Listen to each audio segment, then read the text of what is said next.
Hello friends, welcome to teach me study. आज हम NCERT का अध्याय नंबर 5 पढ़ेंगे, जिसका नाम है राज्य, राजा और एक प्राचीन गणराज्य। चुनाव का दिन। जब शंकरन उठा तो उसने देखा कि उसके नाना नानी वोट डालने जा रहे थे। दरअसल वे चुनाव केंद्र पर सबसे पहले पहुंचना चाहते थे। शंकरन जानना चाहता था कि आखिर वे इतने उत्साहित क्यों थे।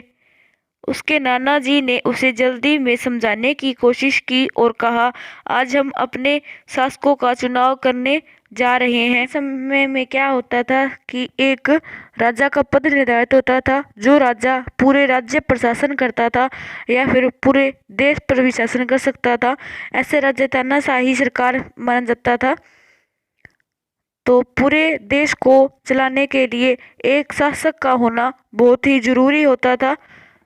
तो लोग शासक कैसे बने, आज हम ये पढ़ेंगे। इसके अंदर कुछ लोग शासक कैसे बने। लगभग 50 वर्षों से हम अपने शासकों का चुनाव मतदान के जरिए करते आ रहे हैं, लेकिन बहुत पहले लोग शासक कैसे बनते थे। हमने अध्याय 4 में यह पढ़ा है कि कुछ राजा संभवतः जन यानी लोगों द्वारा चुने जाते थे, परंतु करीब 3000 साल पहले राजा बनने की इस प्रक्रिया में कुछ परिवर्तन दिखाई दिए। कुछ लोग बड़े बड़े यज्ञों को आयोजित कर राजा के रूप में प्रतिष्ठित हो गए थे। राजा को प्रतिष्ठा पाने के लिए जो यज्ञ किया जाता था उसका नाम होता था अश्वमेध यज्ञ। अश्वमेध यज्ञ में राजा के द्वारा एक घोड़े की पूजा करके उसे छोड़ दिया जाता था। वो जिस जिस जिस स्थान से गुजर जाता था वो उस राज्य की सीमा राजा के अंतर्गत आ जाती थी। और जब कोई भी अन्य राजा उस घोड़े को जब रोक लेता था तो उस घोड़े को रोकने वाले राजा के साथ जिस राजा का वो घोड़ा था उस दोनों का युद्ध होता था आपस में। जो युद्ध द्वारा यह निर्धारित होता था कि वह राज्य किस शासक के अंतर्गत आएगा। चलिए अब इसको आगे बढ़ते हैं। अश्वमेध यज्ञ एक ऐसा ही आयोजन था। इसमें एक घोड़े को राजा के लोगों की देखरेख में स्वतंत्र विचरण के लिए छोड़ दिया जाता था। इस घोड़े को किसी दूसरे राजा ने रोका तो उसे वहां यज्ञ अश्वमेध यज्ञ करने वाले राजा से लड़ाई करनी पड़ती थी। अगर उन्होंने घोड़े को जाने दिया तो इसका मतलब यह होता था कि अश्वमेध यज्ञ करने वाला राजा उनसे ज्यादा शक्तिशाली था। उसके बाद उन राजाओं को यज्ञ में आमंत्रित किया जाता था। यह यज्ञ विशिष्ट पुरोहितों द्वारा संपन्न किया जाता था। पुरोहित उस समय किसको कहा जाता था? ब्राह्मणों को कहा जाता था। इसके लिए उन्हें उपहारों से सम्मानित किया जाता था। अश्वमेध करने वाला राजा बहुत शक्तिशाली माना जाता था। यज्ञ में आमंत्रित सभी राजा उसके लिए उपहार लाते थे, क्योंकि जो राजा शक्तिशाली होता था वही यह यज्ञ करवाता था। इन सभी आयोजनों में राजा का मुख्य स्थान होता था। उसे राज सिंहासन या बाघ की खाल के एक विशेष आसन पर बिठाया जाता था। युद्ध क्षेत्र में राजा का सारथी ही उसका सहचर होता था। यज्ञ के अवसर पर वह राजा की विजयों तथा अन्य गुणों का गान करता था। राजा के सगे संबंधी, खासकर उसकी रानियां, पुत्रों को भी कई छोटे छोटे अनुष्ठान करने होते थे। अन्य सारे आमंत्रित राजाओं का काम सिर्फ बैठकर यज्ञ की पूरी प्रक्रिया को देखना भर था। राजा के ऊपर पुरोहित पवित्र जल के छिड़काव के साथ साथ अन्य कई अनुष्ठान करता था। विष अथवा वेश्य जैसे सामान्य लोग उपहार लाते थे, जिन्हें पुरोहित शुद्र मानते थे और उन्हें कई अनुष्ठानों में शामिल नहीं किया जाता था। उस समय में 4 प्रकार की जातियां प्रचलन में थी: ब्राह्मण, क्षत्रिय, वैश्य और शूद्र। इस प्रकार ब्राह्मण को सबसे श्रेष्ठ माना जाता था। उसके बाद आते थे क्षत्रिय लोग। वैश्य और शूद्र को इतना महत्व नहीं दिया जाता था, इन्हें नीचा जाति का माना जाता था। इसलिए वैश्य जैसे जो सामान्य लोग होते थे, व्यापारिक वर्ग होता था, वो तो राजा के लिए भेंट भी ला सकते थे और राज दरबार में प्रवेश भी कर सकते थे, लेकिन शूद्र लोगों को बिल्कुल भी महत्व नहीं देता था और इन लोगों को कई बार अनुष्ठानों में या फिर धार्मिक कार्यों में भी शामिल नहीं किया जाता था। इनको एक गुलाम की तरह या फिर सबसे नीचा और छुआछूत की दृष्टि से देखा जाता था। उस समय उत्तर भारत में खासकर गंगा यमुना क्षेत्र में कई ग्रंथ रचे गए। ऋग्वेद के बाद रचे होने के कारण ये उत्तरवेदिक ग्रंथ कहलाते हैं। उत्तरवेदिक ग्रंथ का में सामवेद, यजुर्वेद और अथर्ववेद को शामिल किया जाता है। इसके अंतर्गत सामवेद, यजुर्वेद, अथर्ववेद तथा अन्य ग्रंथ शामिल हैं।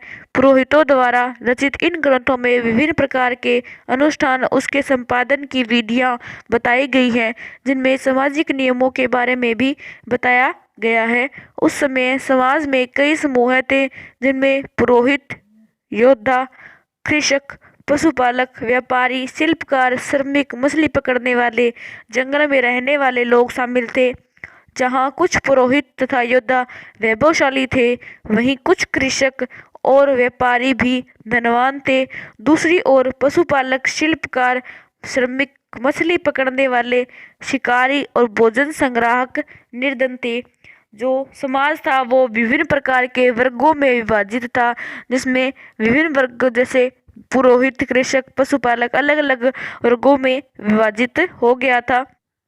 पुरोहित ने लोगों को 4 वर्गों में विभाजित किया था, जिन्हें वर्ण कहा जाता है। उनके अनुसार प्रत्येक वर्ण के अलग अलग कार्य निर्धारित थे। पहला वर्ण ब्राह्मणों का था, जो कि पूजा पाठ किया करते थे और राजा को मार्गदर्शन का भी काम किया करते थे। उनका काम वेदों का अध्ययन, अध्यापन और यज्ञ करना था।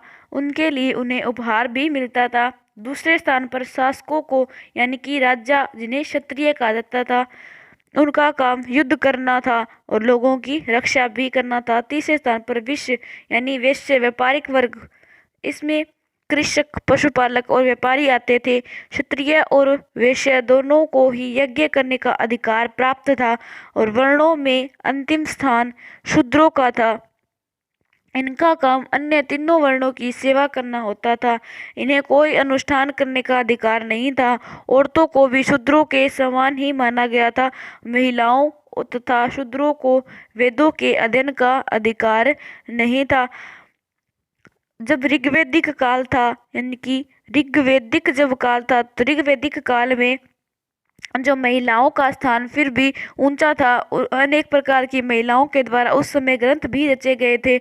लेकिन जब उत्तर वैदिक काल आया तो उत्तर वैदिक काल में महिलाओं के सारे अधिकार वो नष्ट हो गए थे। धीरे धीरे इतना महत्व नहीं दिया जाता था। पुरोहितों के अनुसार सभी वर्णों का निर्धारण जन्म के आधार पर होता था। उदाहरण के तौर पर ब्राह्मण माता पिता की संतान ब्राह्मण ही होती थी। बाद में कुछ लोगों को अछूत माना गया। अछूत वर्गों में कुछ शिल्पकार, शिकारी, भोजन संग्राहक शामिल थे। साथ ही इनमें वे लोग भी आते थे जो शवों को दफनाने या जलाने का काम करते थे। इन लोगों से संपर्क अपवित्र माना जाता था। वर्णों का निर्धारण है वो जन्म के आधार पर किया जाने लगा था। जो पहले वैदिक काल में जो व्यवस्था थी वो कर्म आधारित थी, लेकिन उत्तर वैदिक काल में वो वंशानुगत वंश आधारित हो गई थी और जन्म के आधार पर ही सभी का लिंग और स्थान निर्धारित कर दिया जाता था। जैसे कि ब्राह्मण का उदाहरण देखते हैं तो ब्राह्मण माता पिता की संतान ब्राह्मण ही होती थी, लेकिन ऋग्वैदिक काल में ऐसा नहीं था। कई लोगों ने ब्राह्मणों द्वारा बनाई हुई इस वर्ण व्यवस्था को स्वीकार नहीं किया। कुछ राजा स्वयं को पुरोहितों से श्रेष्ठ मानते थे। कुछ लोग जन्म के आधार पर वर्ण निर्धारित सही नहीं मानते थे। इसके अतिरिक्त कुछ लोग व्यवसाय के आधार पर लोगों के बीच भेदभाव उचित नहीं समझते थे, जबकि कुछ लोग चाहते थे कि अनुष्ठान संपन्न करने का अधिकार सबका हो। कई लोगों ने छुआछूत की आलोचना की और इस उपमहाद्वीप के पूर्वोत्तर क्षेत्र के कई इलाकों में सामाजिक आर्थिक असमानता बहुत कम थी, जहां पुरोहितों का प्रभाव भी बहुत सीमित था। पूर्वोत्तर राज्य कौन से जो पूर्व और उत्तर में है, जैसे कि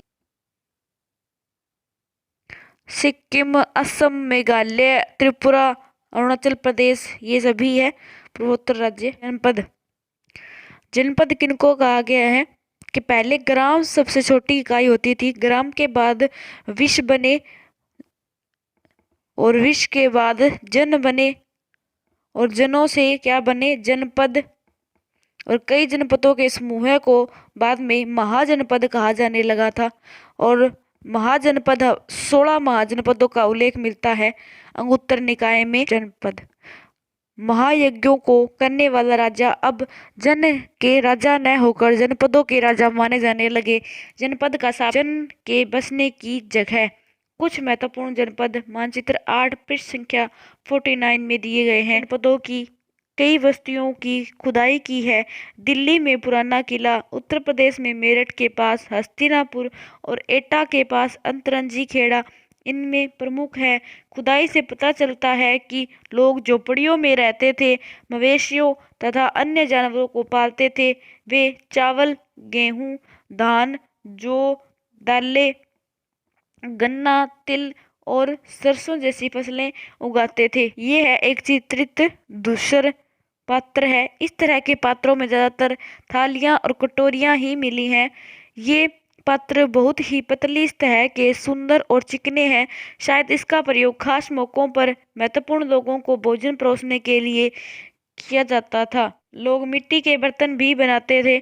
इसमें कुछ धूसर और कुछ लाल रंग के होते थे। इन पुरास्थलों में कुछ विशेष प्रकार के बर्तन मिले हैं जिन्हें चित्रित धूसर पात्र कहा गया है और यह माना जाता है कि इनका प्रयोग प्राय अमीर लोगों या फिर किसी विशेष वर्ग के लोगों के लिए ही किया जाता था। जैसा कि इसके नाम से ही स्पष्ट है, इन बर्तनों पर चित्रकारी की गई है। ये आमतौर पर सरल रेखाओं और ज्यामितीय आकृतियों के रूप में है। इन पे ये चित्रकारियां की गई है। लाल रंग की भी की गई थी, काले रंग की भी की गई थी। आगे है महाजनपद। करीब 2500 साल पहले कुछ जनपद अधिक महत्वपूर्ण हो गए थे, इन्हें महाजनपद कहा जाने लगा।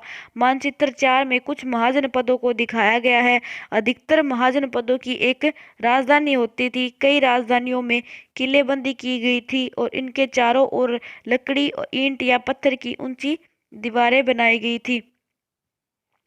ऐसा लगता है कि लोगों ने अन्य राजाओं के आक्रमण से डरकर अपनी सुरक्षा के लिए इन किलों का निर्माण किया। कुछ राजा अपनी राजधानी के चारों ओर विशाल, ऊंची व प्रभावशाली दीवार खड़ी कर अपनी समृद्धि और शक्ति का प्रदर्शन भी करते थे। इस तरह किले के अंदर रहने वाले लोगों और उस क्षेत्र पर नियंत्रण रखना भी सरल हो जाता था। इस तरह की विशाल दीवार बनाने के लिए व्यापक योजना की आवश्यकता थी और लोग लाखों की संख्या में ईंटों या पत्थरों का इंतजाम करना पड़ता था और हजारों स्त्री, पुरुषों या बच्चों ने इसके लिए अथक परिश्रम किया और इसके लिए संसाधनों की आवश्यकता पड़ती होगी। अब राजा सेना रखने लगे थे। सिपाहियों का नियमित वेतन देकर पूरे साल रखा जाता था। कुछ भुगतान संभवतः आहत सिक्कों के रूप में, जो पुराने सिक्के हैं उनको आहत सिक्के कहा जाता है। यूनानी सिक्कों को आहत सिक्का कहा जाता है। पृष्ठ 84 पर चित्र देखे के रूप में होता है। प्राचीन काल में हमें 16 महाजनपदों का उल्लेख मिलता है, जो कि बौद्ध ग्रंथ अंगुत्तर निकाय में मिलता है। इन 16 महाजनपदों का उल्लेख जैन ग्रंथ भगवती सूत्र में भी मिलता है। तो फ्रेंड्स, यहाँ पे इस डायग्राम में टोटल 12 महाजनपदों के बारे में बताया, जिसकी गांधार, तक्षशिला, कुरु, पांचाल, कौशल, कौशाम्बी, राजगिरी है, मगध, वैशाली, वज्जी, अंग, अवंती और उज्जैन एक महाजनपद था। अश्मक, जो कि दक्षिणी जो कि दक्षिणी भारत में स्थित था। ये इंपॉर्टेंट है कि एकमात्र ऐसा कौन सा महाजनपद है जो दक्षिण में स्थित था, तो वो था अश्मक महाजनपद। कौशाम्बी किले की दीवार, यह चित्र आधुनिक उत्तर प्रदेश के इलाहाबाद के पास मिली ईंट की दीवार पर अवशेष है। इसका एक भाग का निर्माण संभवतः 2500 साल पहले हुआ था। ये है वो दीवार। अब है कर। महाजनपद क्या होते हैं, विभिन्न प्रकार के कर ले जाते थे जनता से, जिसमें जो अगर कोई भी कृषक है, कोई भी किसान है, वो अपनी खेती का 1/6वां जो हिस्सा होता है वो राजा को सौंपता था, जिसे क्या कहा जाता था, भाग कहा जाता था। और इस प्रकार विभिन्न प्रकार के करों का कारीगरों के ऊपर, श्रमिकों के ऊपर, विभिन्न प्रकार की प्रथाओं पे ऊपर सभी प्रकार के कर लगाए गए थे, जो जनता द्वारा राजा को दिए जाते थे। महाजनपदों के राजा विशाल किले बनवाते थे, बड़ी सेना रखते थे, इसलिए उन्हें प्रचुर संसाधनों की आवश्यकता होती थी। इसके लिए उन्हें कर्मचारियों की भी आवश्यकता होती थी। अतः महाजनपदों के राजा लोगों द्वारा समय समय पर लाए गए उपहारों पर निर्भर न रहकर अब नियमित रूप से कर वसूलने लगे थे। क्यों पहले तो ऐसे होता था कि महाराजा है वो क्या करते थे, राजा को जो भेंट मिलती थी वेश्यों के द्वारा, अन्य राजाओं के द्वारा, और जो अश्वमेध यज्ञ के द्वारा जो जो उनके को भेंट मिलती थी, तो सिर्फ वो उन पर ही निर्भर होते थे। द्वारा जनता पर सीधा प्रत्यक्ष रूप से कर का निर्धारण कर दिया गया और जनता को उस कर को चुकाना भी पड़ता था। तो पूर्ण करों का उल्लेख किया गया है। फसलों पर लगाए गए कर सबसे महत्वपूर्ण थे, क्योंकि अधिकांश लोग कृषक ही थे। क्यों उस समय ज्यादातर लोग क्या थे, सिर्फ कृषि का कार्य करते थे, इतना व्यापारिक वर्ग नहीं होता था। प्राय उपज का 1/6वां हिस्सा कर के रूप में निर्धारित किया जाता था, जिसे भाग कहा जाता था। कर का हिस्सा जो कि कृषि पर लगाया जाता था उसको भाग कहा जाता था। कारीगरों के ऊपर भी कर लगाए गए, जो श्रम के रूप में चुकाए जाते थे। जैसे कि एक बुनकर, लोहार, सुनार को राजा के लिए महीने में 1 दिन काम करना पड़ता था। पशुपालकों को जानवरों और उसके उत्पाद के रूप में कर देना पड़ता था। व्यापारियों को सामान खरीदने और बेचने पर भी कर देना पड़ता था। आखेटकों, संग्राहकों को जंगल से प्राप्त वस्तुएं देनी होती थी। तो जो उस समय में विभिन्न प्रकार के कृषक थे, कारीगर थे, पशुपालक थे, व्यापारी थे या फिर आखेटक थे, सभी प्रकार से किसी न किसी रूप में जिस व्यापारी वर्ग से वो संबंधित हैं, जिस काम से वो संबंधित है, उन सभी से कर लिया जाता था। अब इसमें आगे दिया हुआ है कृषि में परिवर्तन। इस युग में कृषि के क्षेत्र में 2 बड़े परिवर्तन हुए थे। हल के फाल अब लोहे के बनने लगे थे। पहले पाषाण युग में क्या होता था कि वे पत्थरों का ही प्रयोग करते थे आगे से उसको काटने के लिए, और लेकिन उनका जो हत्था होता था वो भी पत्थर का बना होता था। फिर धीरे धीरे उन्होंने क्या किया, लोहे का हत्था लगाने लग गए थे। अब कठोर जमीन को लकड़ी के फाल की तुलना में लोहे के फाल से आसानी से जोता जाता था। जो पहले पत्थर का होता था आगे से जो काटने के लिए कुल्हाड़ी वगैरह, वो अब आगे से लोहे के लिए बनाने लग गए थे, और लोहे की कुल्हाड़ी के लोहे का ही हत्था लगाया जाता था। इससे फसलों की उपज बढ़ गई थी। दूसरे, लोगों ने धान के पौधों का रोपण शुरू किया, अर्थात खेतों में बीज छिड़ककर धान उपजाने के बजाय धान की पौध तैयार कर उनका रोपण शुरू कर दिया। अब पहले की तुलना में बहुत ज़्यादा पौधे जीवित रह जाते थे, इसलिए पैदावार भी अच्छी होने लगी थी। इसमें कमर तोड़ परिश्रम लगता था। ये काम ज्यादातर दास दासी, भूमिहीन, खेतीहर मजदूर, कमकार करते थे। पहले क्या होता था कि जो धान के बीज थे उनको छिड़का जाता था, लेकिन वो कहीं कहीं पे भी उगते, कहीं कहीं पे उगते थे, जिसकी वजह से धान की खेती कम होती थी। लेकिन बाद में क्या किया गया, उनके पौधों को ही ऐसे उगाया गया जमीन में, जिससे कि वो पौधे लंबे समय तक जीवित रहने लगे थे, और उन पौधों से उनकी खेती भी अच्छी होने लग गई थी। और ये काम राजा महाराजा तो करते नहीं थे, ना ही पुरोहित करते थे। ये काम करते थे दास दासी होते थे, जिन्हें दस्यु कहा जाता था। पुराने ग्रंथों में जिन्हें दस्यु कहा गया है वो ये काम करते थे। अब आगे दिया है सूक्ष्म निरीक्षण। फर्स्ट है मगध। मगध बहुत ही एक विशाल साम्राज्य था, और मगध पर जिसका राज्य स्थापित हो जाता था वो सबसे शक्तिशाली माना जाता था। पृष्ठ 49 में मगध ढूंढो। लगभग 200 सालों के भीतर मगध सबसे महत्वपूर्ण जनपद बन गया था। गंगा और सोन जैसी नदियों से होकर जो मगध है वो उत्तर प्रदेश और बिहार और उसके आसपास के क्षेत्र को मगध प्राचीन समय में कहा जाता था। गंगा और सोन जैसी नदियां रहती थी। जो गंगा नदी है वो उत्तर प्रदेश से होकर बिहार से होकर ये से निकलती है और सोन नदी नीचे दक्षिण से होकर आके गंगा में मिल जाती है। जमीन को उपजाऊ बनाने के लिए बहुत महत्वपूर्ण थी। मगध का एक हिस्सा जंगलों से भरा था। इन जंगलों में रहने वाले हाथियों को पकड़कर और उन्हें प्रशिक्षित कर सेना के काम में लाया जाता था। यही नहीं, जंगलों से घर, गाड़ियां तथा रथ बनाने के लिए लकड़ी मिलती थी। इसके अलावा इस क्षेत्र में लोहा अयस्क की खदानें भी थी। मजबूत औजार और हथियार बनाने के लिए ये बहुत उपयोगी थे। कि यहाँ पे नदियों का प्रवाह था। नदियों का प्रवाह होने के कारण लोगों को जल आसानी से मिल जाता था, उपजाऊ भूमि मिल जाती थी, इसलिए लोग यहाँ पे ज्यादा निवास करते थे। इसलिए यह अधिक विस्तृत और विशाल साम्राज्य धीरे धीरे बन गया था। और यहाँ पे कुछ खदानों का निर्माण भी हुआ था। खदानों से विभिन्न प्रकार के अयस्क निकलते थे जो कि लोगों के लिए बहुत ही महत्वपूर्ण साबित हुए। और यहाँ पे इसका एक विशेष भाग है जो कि जंगलों से भरा हुआ था और इन जंगलों से वो विभिन्न प्रकार की लकड़ियों को अपने काम में लेते थे। आगे है, मगध में दो बहुत ही शक्तिशाली शासक बिंबिसार और अजातशत्रु हुए।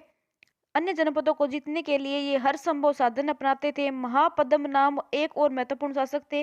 उन्होंने अपने नियंत्रण का क्षेत्र इस उपमहाद्वीप के उत्तर पश्चिमी भाग तक फैला लिया था। बिहार में राजगिरी, आधुनिक राजगीर कई सालों तक मगध की राजधानी रही थी। ये काफी इंपॉर्टेंट है। और ये दोनों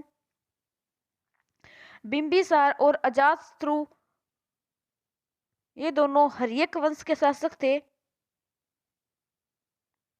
और जो महापद्म नंद है वो नंद वंश का राजा था और नंद वंश का सबसे प्रतापी राजा था।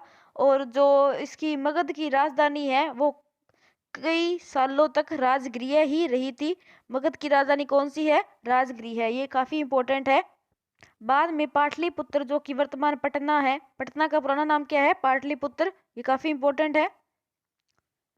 उसको बनाया गया था। पहले राजधानी कौन सी होती थी? राजगृह मगध की राजधानी थी, लेकिन बाद में कौन थी? पटना यानी पाटलिपुत्र। 2300 साल पहले की बात है। मैसिडोनिया का एक राजा सिकंदर नाम के राजा ने किया था। वह उस समय चंद्रगुप्त मौर्य शासक था। चंद्रगुप्त मौर्य ने इसको हरा दिया। फिर उसके एक सेनापति थे जिनका नाम था सेल्यूकस निकेटर थे, उसको हराया था। तो फिर बाद में सेल्यूकस ने अपनी पुत्री का विवाह चंद्रगुप्त के साथ कर दिया और उसने चंद्रगुप्त के दरबार में अपने एक मेगस्थनीज नाम के एक साहित्यकार को चंद्रगुप्त के दरबार में भेजा था। और मेगस्थनीज द्वारा लिखी गई प्रसिद्ध पुस्तक का नाम क्या है? इंडिका, जो बहुत बार प्रश्न पूछा गया है। कहाँ का था सिकंदर? मैसिडोनिया का। राजा सिकंदर विश्व विजय करना चाहता था। पूरी तरह सफल न होने पर भी वह मिस्र और पश्चिमी एशिया के कुछ राज्यों को जीतता हुआ भारतीय उपमहाद्वीप में व्यास नदी के किनारे तक पहुंच गया। जब उसने मगध की ओर कूच करना चाहा तो उसके सिपाहियों ने इनकार कर दिया। वे इस बात से भयभीत थे कि भारत के शासकों के पास पैदल, रथ और हाथियों की बहुत बड़ी सेना थी। ये काफी इंपॉर्टेंट है। गण किसको कहा जाता है? संघ क्या थे? गण शब्द का प्रयोग कई सदस्यों वाले समूह के लिए किया जाता था और संघ अर्थात संगठन या सभा। अब है नेक्स्ट महाजनपद है हमारा वजी। जैसा कि तुमने ऊपर पढ़ा, मगध एक शक्तिशाली राज्य बन गया था। उसके नजदीक ही वजी राज्य था जिसकी राजधानी वैशाली बिहार थी। यहाँ एक अलग किस्म की शासन व्यवस्था थी जिसे गण या संघ कहते थे। ये काफी इंपॉर्टेंट है। गण या संघ में कई शासक होते थे। कभी कभी लोग एक साथ शासन करते थे जिसमें से प्रत्येक व्यक्ति राजा कहलाता था। ये सभी राजा विभिन्न अनुष्ठानों को एक साथ संपन्न करते थे। सभाओं में बैठकर ये बातचीत, बहस, वाद विवाद के जरिए तय करते थे कि क्या करना है और किस तरह करना है। शत्रुओं के आक्रमण से निपटने के लिए वे मिलकर चर्चाएं करते थे। स्त्रियां, दास और कमकार इन सभाओं में हिस्सा नहीं ले सकते थे। बुद्ध, महावीर, जिनके बारे में तुम अध्याय 6 में पढ़ोगे, दोनों ही गण या संघ से संबंधित थे। बौद्ध साहित्य में संघ के जीवन का बहुत ही सजीव वर्णन मिलता है। वजी संघ का उल्लेख एक बौद्ध ग्रंथ में मिलता है जिसका नाम है दीर्घ निकाय या दीर्घ निकाय। यह जो 23 साल पहले लिखा गया था और अब इसके बारे में पढ़ते हैं हम। वजी संघ का यह वर्णन दीघ निकाय से लिया गया है। दीघ निकाय एक प्रसिद्ध बौद्ध ग्रंथ है जिसमें बुद्ध के कई व्याख्यान दिए गए हैं। इन्हें करीब 2300 साल पहले लिखा गया था। ये काफी इंपॉर्टेंट लाइन है। अजातशत्रु अजातशत्रु और वजी संघ। अजातशत्रु वजी संघ पर आक्रमण करना चाहते थे। उन्होंने अपने मंत्री वस्कार को बुद्ध के पास सलाह के लिए भेजा।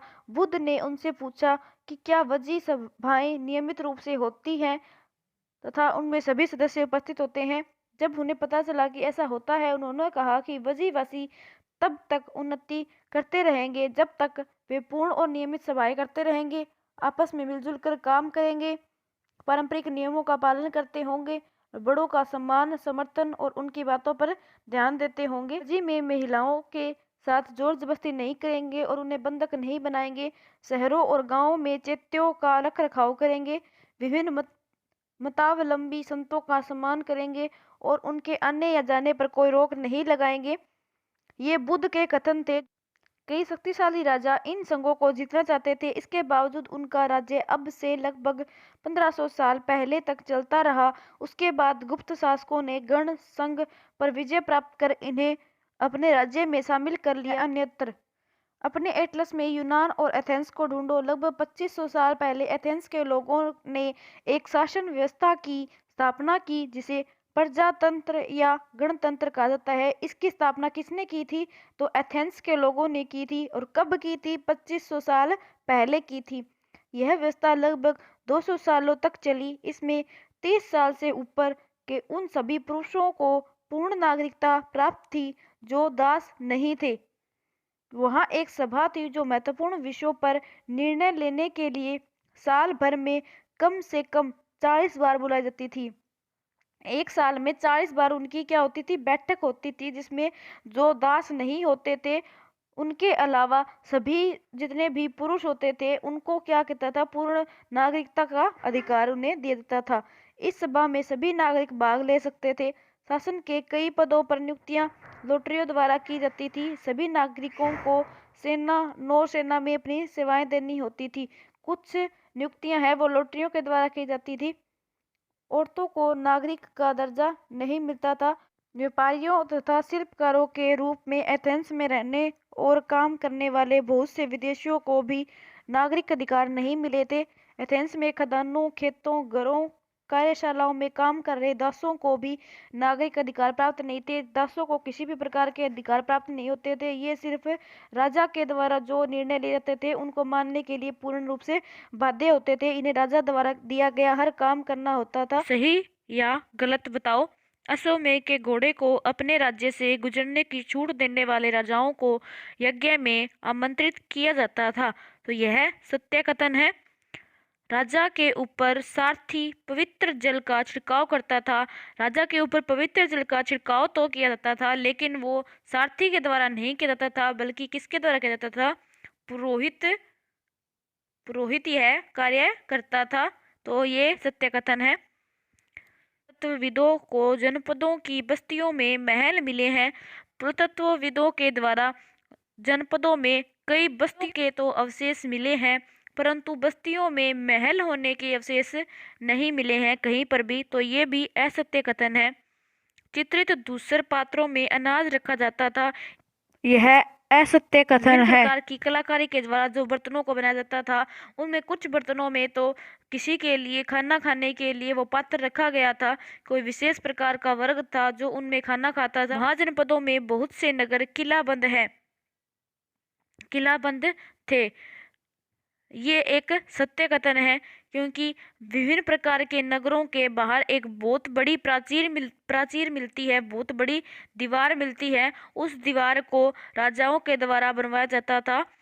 ये दीवार इसलिए बनाई जाती थी ताकि उनको प्रशंसा व प्रसिद्धि हासिल हो सके, और साथ में दूसरे राजाओं के जो आक्रमण के भय से भी ये सब बनाया जाता था। आपको ये जो ऊपर दिए हुए हैं ये सभी को इन बॉक्सेस में लिखना है। समाज के वे कौन से समूह थे जो गणों की सभाओं में हिस्सा नहीं ले सकते थे? तो वो कौन थे? दास, जिनको गुलाम भी कहा गया है, और जो पुराणों में जिनको दस्यु कहा गया है, शूद्र नाम से भी मिलता है। अब यहाँ पे कुछ महत्वपूर्ण तिथियां दी हुई है, ये आप याद रखना। नए शासक लगभग 3000 साल पहले हुए थे। महाजनपदों का निर्माण कब से शुरू हुआ था? लगभग 3000 साल पहले से हुआ था। सिकंदर का आक्रमण कब हुआ था? और दीघ निकाय का लेखन कब हुआ? तो 2300 साल पहले हुआ था। गण और संघ राज्यों का अंत कब हुआ था? तो लगभग 1500 साल पहले हुआ था। इस प्रकार हमारा ये चैप्टर कंप्लीट हो गया है। नेक्स्ट चैप्टर हम नेक्स्ट वीडियो में करेंगे।